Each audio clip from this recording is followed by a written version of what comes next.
जब कोई जहाज डूबता है तो उसमें से चूहे सबसे पहले कूद के भागते हैं। इसलिए कि उनको पानी नीचे से आता है तो उनको पहले ही महसूस हो जाता है।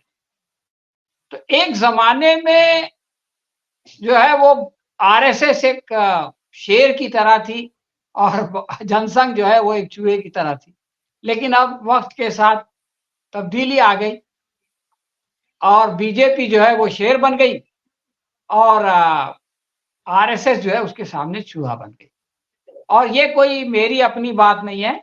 जेपी नड्डा साहब ने चुनाव के दौरान कहा था कि एक ज़माने में हम बहुत कमज़ोर थे, उस वक़्त हम आरएसएस की मदद लेते थे, अब हम बहुत शक्तिशाली हो गए हैं, अब हम आत्मनिर्भर हो गए हैं, अब हमको उनकी कोई ज़रूरत नहीं है। प्रधानमंत्री नरेंद्र मोदी ने अपने इन 10 सालों में जो देश का नुकसान किया, वो किया, जो आम लोगों का नुकसान किया, वो किया। जो अपने पक्ष का नुकसान किया कि पूरी सेकंड लाइन लीडरशिप ही गायब कर दी, वो किया। लेकिन सबसे बड़ा नुकसान उन्होंने आरएसएस का किया। तो आरएसएस की जो क्रेडिबिलिटी उन लोगों ने इन 90 सालों में एस्टैब्लिश की, अगले साल 100 साल हो जाएँगे। वो क्रेडिबिलिटी का मोदी जी ने भट्टा बिठा दिया। लेकिन मोदी जी का टेरर ऐसा था कि उनके खिलाफ कोई कुछ बोलना नहीं चाहता था या बोलने की हिम्मत नहीं करता था। या तोगाड़िया जैसे लोगों को उन्होंने एक मिसाल बना दिया था कि अगर तुम लोग मेरे खिलाफ बोलोगे तो मैं तुमको तोगाड़िया बना दूँगा। अब जबकि मोदी जी की ताकत कम हो गई है, इसलिए अब एक-एक करके लोग बोलेंगे। मोहन भागवत साहब जो सरसंघचालक हैं, उनके साथ भी यही हुआ।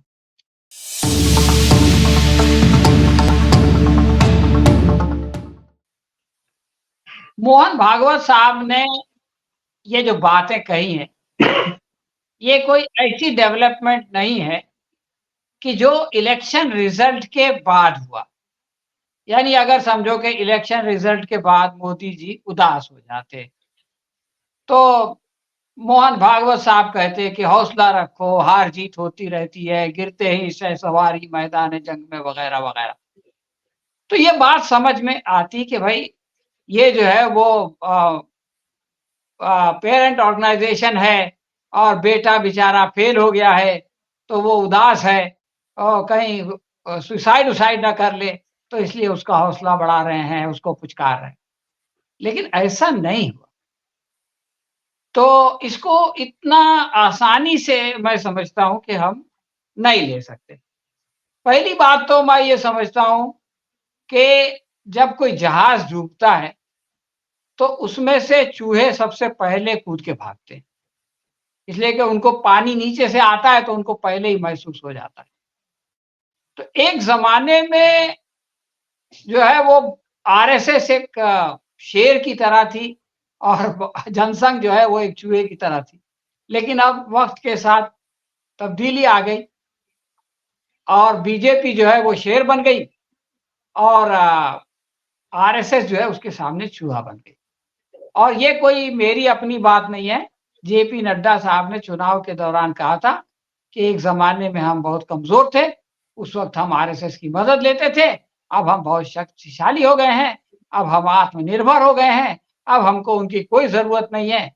ये बात भारतीय जनता पार्टी का अध्यक्ष कह रहा है और किसी पर्सनल मीटिंग में नहीं कह रहा है, बल्कि इंडियन एक्सप्रेस को इंटरव्यू देते हुए कह रहा है। अब जो आप ये कह रहे हैं कि एक ही परिवार है, सही बात है। लेकिन अगर कोई बेटा बिगड़ जाए, ऐसे एक परिवार में आपने कई बेटे देखे होंगे, जो शराबी कबाबी बन गया, लड़ाई झगड़ा करने लगा, खानदान का नाम बदनाम करने लगा। मदर इंडिया पिक्चर तो आपको मालूम है ना, कि नरगिस ने जो है वो किसको गोली मारा था? जिसको गोली मारा था वो उसका बेटा ही था। लेकिन जब वो एक ठाकुर की बेटी को उठा के ले गया, तो उसने कहा कि भाई देखो अब जो है वो बहुत हो चुका, अब इसको सज़ा देना पड़ेगा। क्योंकि वो समाज के लिए भी हानिकारक हो गया था और परिवार के लिए भी हानिकारक हो गया था। तो मैं ऐसा समझता हूँ कि प्रधानमंत्री नरेंद्र मोदी ने अपने इन 10 सालों में जो देश का नुकसान किया, वो किया, जो आम लोगों का नुकसान किया, वो किया। जो अपने पक्ष का नुकसान किया कि पूरी सेकंड लाइन लीडरशिप ही गायब कर दी, वो किया। लेकिन सबसे बड़ा नुकसान उन्होंने आरएसएस का किया। आरएसएस से मेरा वैचारिक बहुत बड़ा मतभेद है।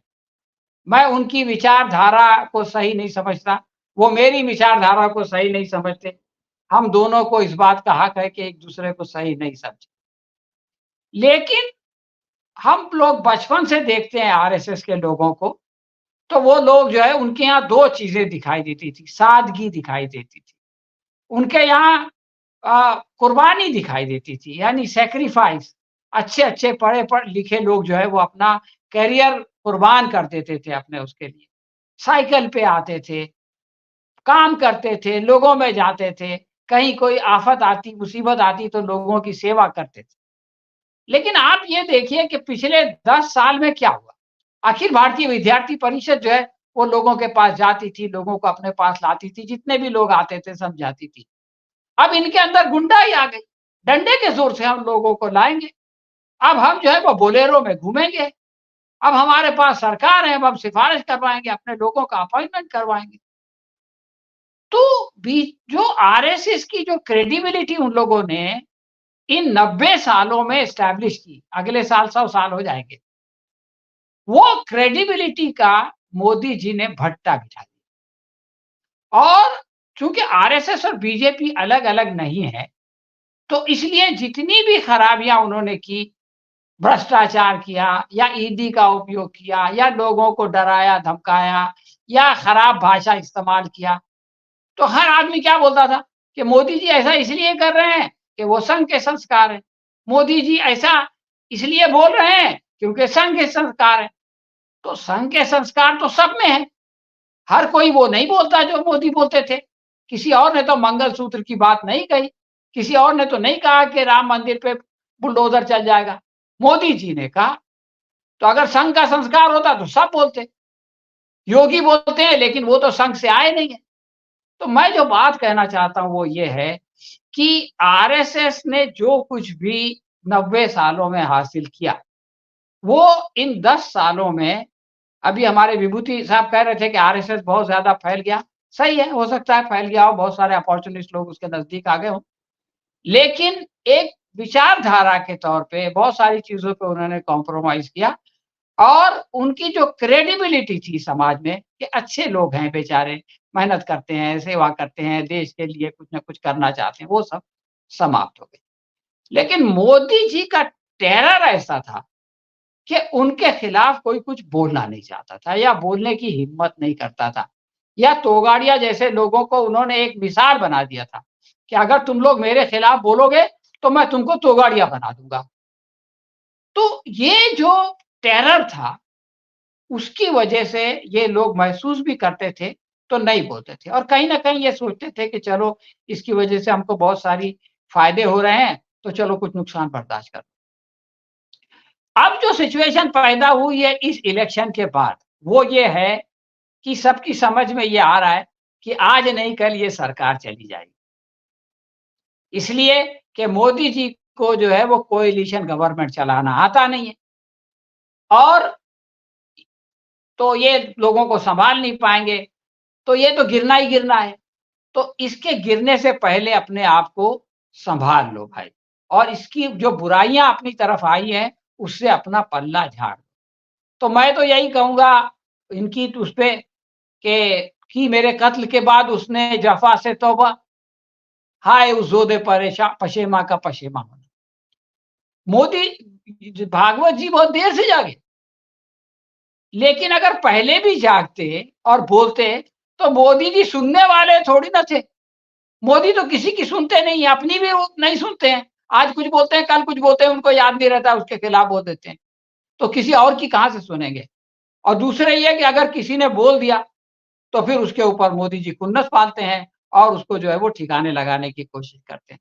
तो मेरा ये ख़्याल है कि अब जबकि मोदी जी की ताकत कम हो गई है, इसलिए अब एक-एक करके लोग बोलेंगे। अब देखिए कि एनडीए अलायंस में जो लोग चुप थे, हमारे प्रफुल्ल पटेल बोल रहा है कि मेरे को नहीं चाहिए। वो गोपी बोल रहा है कि मुझको नहीं चाहिए। अभी सुना बंगाल से खबर आई कि 3 सांसद चले जा रहे हैं। तो अब एक-एक करके जो है ना, वो जो लोग दिल के अंदर जिनके अंदर प्रेशर था, वो आहिस्ता-आहिस्ता करके बाहर आएगा। और भागवत के साथ भी मोहन भागवत साहब जो सरसंघचालक हैं, उनके साथ भी यही हुआ। देखिए, उन्होंने जो बात कही है वो बहुत इम्पोर्टेंट है। उन्होंने कहा कि भाई, सबसे पहले उन्होंने बताया कि सच्चा सेवक कौन होता है? मोदी जी आए थे अपने आप को प्रधान सेवक कह के ना, तो उन्होंने बताया कि असली सेवक वो नहीं होता है कि जो है वो अपने ऊपर बहुत अभिमान करे और अपने ऊपर जो है वो घमंड करे या जिसके अंदर अहंकार हो। इसका मतलब ये है कि उन्होंने कहा कि भाई साहब, आपके अंदर चूँकि अहंकार है, आप चूँकि लिप्त हो गए हो और असली सेवक लिप्त नहीं होता है, इसका मतलब है कि आप असली सेवक नहीं हो।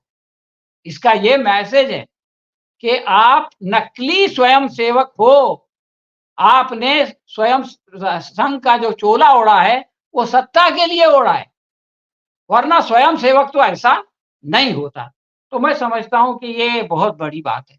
दूसरी बात आप ये देखिए कि उन्होंने जो है ये बताया कि चुनाव क्यों होते हैं और सहमति होनी चाहिए, सब लोगों को मिलना चाहिए, एक सिक्के के 2 रूप होते हैं, सबकी बात सुनी जानी चाहिए, विपक्ष और प्रतिपक्ष दोनों मिलकर सही फैसला करते हैं। ये सब बातें क्यों कर रहे हैं? इसलिए कि उनको मालूम है कि थोड़े दिन के बाद में ये जो विपक्ष है, वो जो है सत्ता पक्ष हो जाएगा और जब वो सत्ता पक्ष हो जाएगा, तो फिर जो तुमने कारनामे किए हैं, उसका जो है तुमको पकड़ेगा, तुमसे पूछेगा। तो इसलिए अभी से जो है वो अपनी जान बचा रहे हैं कि हाँ भाई, ऐसा होना चाहिए। फिर ये कहने लगे कि चुनाव जो है वो युद्ध जैसा नहीं होना चाहिए, चुनाव में झूठ नहीं बोलना चाहिए। अरे भैया, जब झूठ बोला जा रहा था उस वक़्त बोलते, जब युद्ध लड़ा जा रहा था उस वक़्त बोलते। बोले स्तर जो है वो नीचा नहीं होना चाहिए, तो स्तर नीचा जो ले जा रहा था उस वक़्त क्यों नहीं बोले? उन्होंने कहा कि सबको बोलने की इजाज़त होनी चाहिए। यहाँ माइक बंद जी, हो रहा जी। है, यहाँ पे जो है वो 150 लोगों को एक साथ पार्लियामेंट से निकाल दिया जाता है, सस्पेंड कर दिया जाता है। यहाँ जो है वो सदस्यता खत्म कर दी जाती है। तो उस वक़्त तो ये बोलते नहीं थे, डरे हुए थे। अब ज़रा डर कम हुआ, तो ये जो है वो प्रवचन इन्होंने सुनाना शुरू कर दिया है। तो मैं ये जी, सर। समझता हूँ कि जो नुकसान हुआ है इनका, इन 10 सालों में, अब उसकी भरपाई की कोशिश इन्होंने शुरू की है और ये कितनी भरपाई कर सकेंगे मैं नहीं जानता। आखिरी बात ये कहना चाहता हूँ कि ये आरएसएस के 100 साल अगले साल होने वाले हैं। ये लोग पूरा साल जश्न मनाना चाहते थे। जनवरी में इन्होंने जो है वो घोषणा की थी। उसके बाद चुनाव में देखा कि इंडिया आ रहा है, तो उन्होंने स्थगित कर दिया, बोले हम जश्न-वश्न नहीं मनाएँगे और अब जो है वो पता नहीं वो दिन भी मनाएँगे कि नहीं मनाएँगे। लेकिन ये कि जो मोदी जी आए थे, अच्छे दिन आने वाले हैं। लोगों ने सोचा हमारे आने वाले हैं, आ गए मोदी जी के।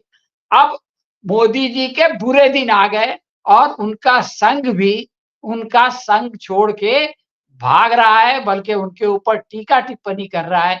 इससे ज़्यादा और कोई खराबी मोदी जी के साथ नहीं हो सकती।